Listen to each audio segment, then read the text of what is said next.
লাউ গাছের পাতা কুঁকড়ে যাচ্ছে, মনে হচ্ছে যে কেউ এক সাইড থেকে অর্ধেক ছিঁড়ে নিয়ে গেছে। ছোট ছোট সবুজ পোকা এসেছে, এমনকি হলুদ হয়ে গাছটি একেবারে সতেজতা চলে গেছে। মোটা তাজা হচ্ছে না মোটেও, সাদা সাদা সিলভার এসেছে, নাকি অনেক বেশি কালো পিঁপড়ে এসেছে। হ্যালো এভরিওয়ান, আসসালামু আলাইকুম। কেমন আছেন আপনারা সবাই? আলহামদুলিল্লাহ, আমি তো অনেক ভালো আছি।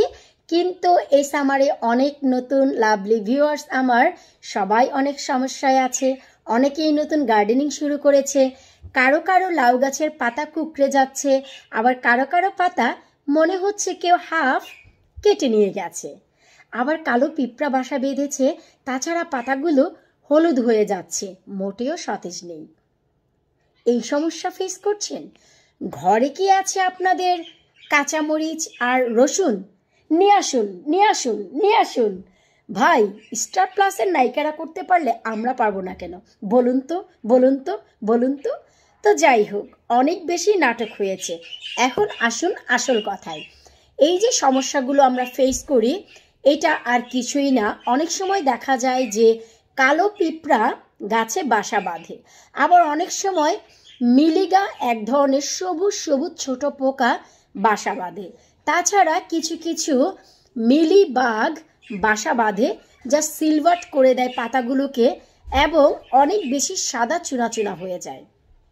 অনেক সময় দেখা যায় পাতাগুলোকে অর্ধেক মনে হয় কেউ ছিঁড়ে নিয়ে গেছে। সেটা হচ্ছে ছোট ছোট মাকড়সার মতন একটি পোকা, কিন্তু মাকড়সা নয়, আবার পিঁপড়াও নয়। তো আমরা অনেক ধরনের পোকা মাকড়ের নাম অনেকেই জানি না। যারা অনেক দিন যাবৎ গার্ডেনিং করছি বা করছেন, তারা সব পোকামাকড় সম্বন্ধে আইডিয়া আছে বা আপনারা জানেন। কিন্তু যারা জানেন না তারা কি করবেন?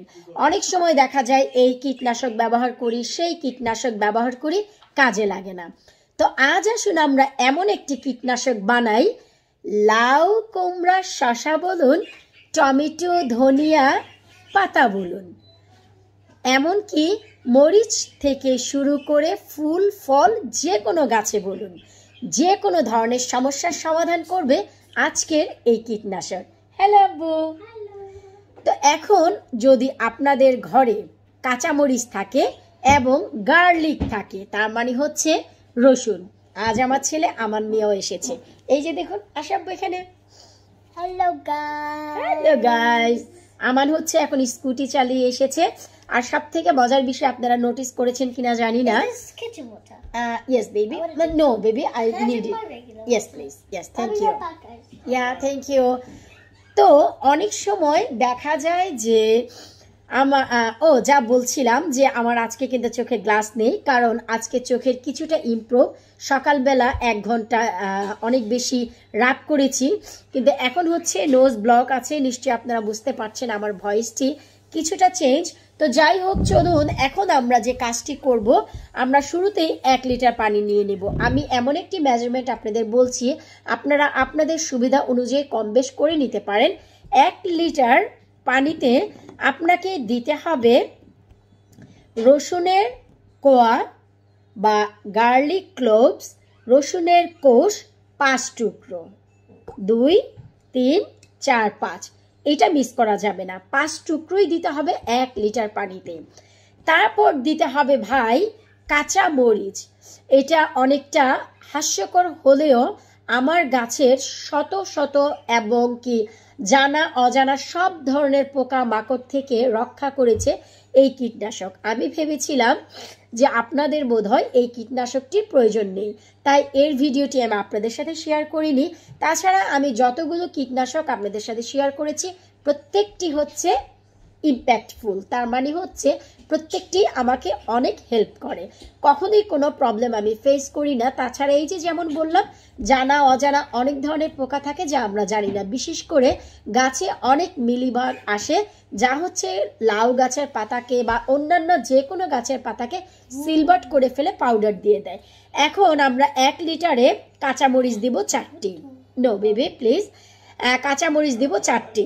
তো এখন যদি জাতের কাঁচামরিচ হয় আপনারা 4টি দিবেন, তার মানে হচ্ছে বিখ্যাত ঝাল। কিন্তু যদি ঝাল না হয় একটু পরিমাণে বেশি দিবেন, অথবা এর পরিবর্তে আপনারা একেবারে এক্সট্রা হট চিলি পাউডার, মরিচের পাউডার ব্যবহার করবেন 2 table spoon. Yes, 2 table spoon. এখন আমরা এই যে মিশ্রণটিকে পুরোপুরি ব্লেন্ড করে নেব। তো ব্লেন্ড করাটি আমি স্কিপ করছি, এতে করে ভিডিওটি একটু শর্ট করা যায় আপনাদের সুবিধার জন্য। স্টার প্লাসের নায়িকা ফিরে এসেছে। জি হ্যাঁ, নায়িকা ফিরে এসেছে স্টার প্লাসের। এই যে দেখুন, আমরা রসুন আর কাঁচামরিচ ব্লেন্ড করে নিয়েছি। মেক শিওর ব্লেন্ড করার পর আপনাদের ছাঁকনি দিয়ে ছেঁকে নিতে হবে। তার কারণ কি, আদারওয়াইজ আমরা যে স্প্রে বটলে অথবা কোনো স্প্রে বড় ক্যানে যে স্প্রে করব, নজলগুলিতে সব কিছু আটকে যাবে, আপনারা ভালোভাবে স্প্রে করতে পারবেন না। মেক শিওর ব্লেন্ড করার পর নেট দিয়ে ছেঁকে নিতে হবে। আর এই হচ্ছে আমার সেই ছেঁকে নেওয়া পানি। এখন এতে আমরা মিশাবো আমাদের থালা বাসন যে ধুই সেই লিকুইড 5 ড্রপস, 2, 3, 4, 5। যদি আপনারা থালা বাসন ধোয়ার এই লিকুইডটি না মিশান, তবে এখানে মিশাবেন ডিটারজেন্ট, কাপড় ধোয়ার লিকুইড, যা দিয়ে আমরা ওয়াশিং মেশিনে যেই লিকুইড দিয়ে কাপড় ধুই, সেটা পাউডার ভার্সনও হতে পারে, জেল ভার্সনও হতে পারে, কোনো সমস্যা নেই। ওকে, এরপর নাও এখন হচ্ছে যে আমরা এমন একটি এলিমেন্ট মিশাবো যা ক্ষতিও করে এবং উপকারও করে।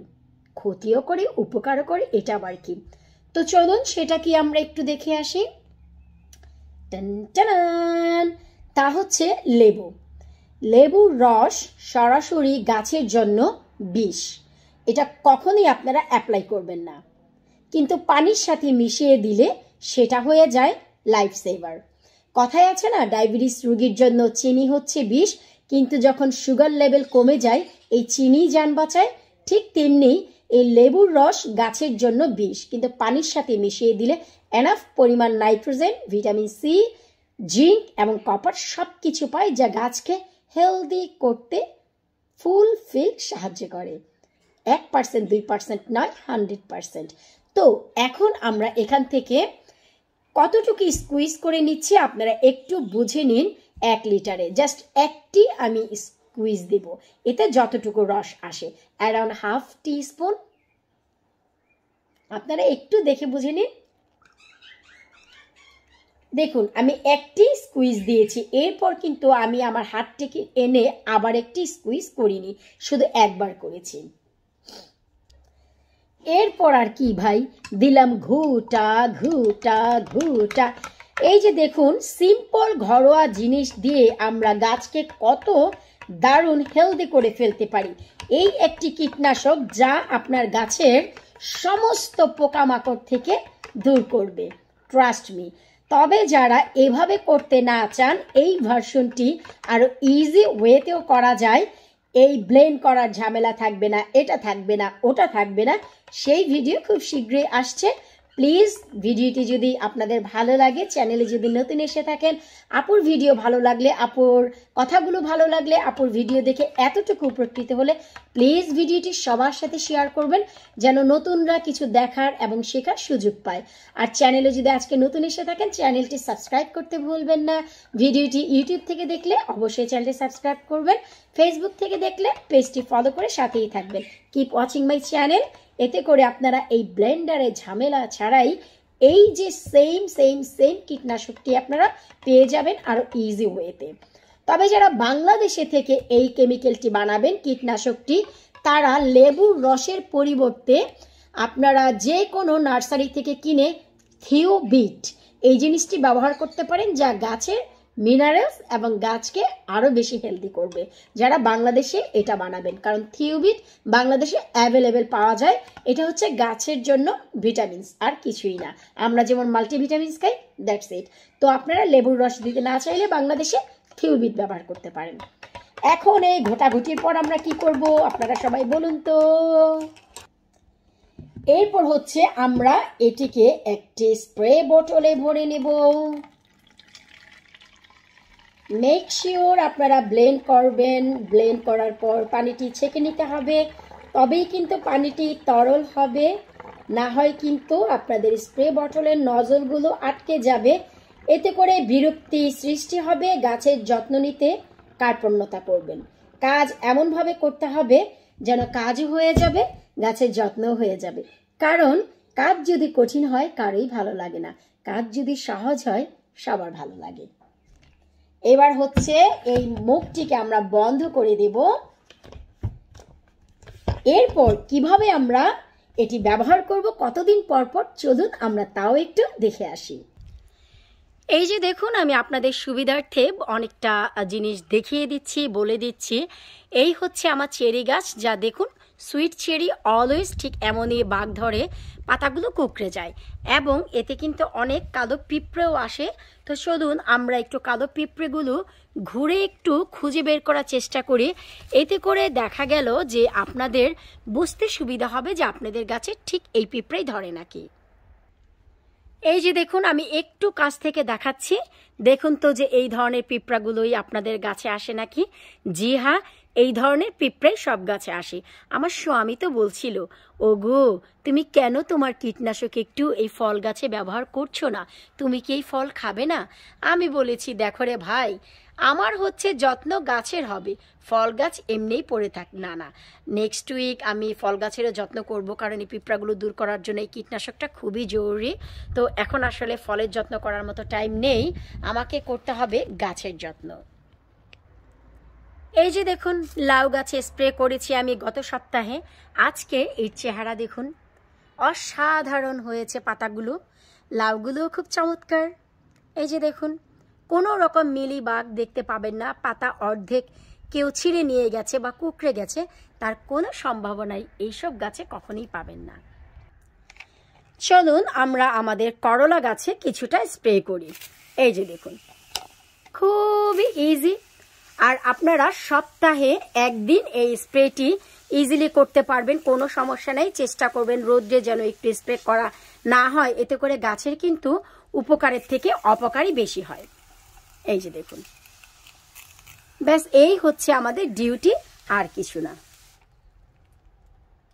করলায় স্প্রে করেছি, স্বাদের করলাটি কি দেখতে ইচ্ছে হচ্ছে না? শুকুর আলহামদুলিল্লাহ। এবার কারো বাপের কি ক্ষমতা আছে আমাদের গাছের ভিতর এসে আঘাত হানবে? তো যাই হোক, আশা রাখছি আপনাদের ভিডিওটি উপকারে আসবে।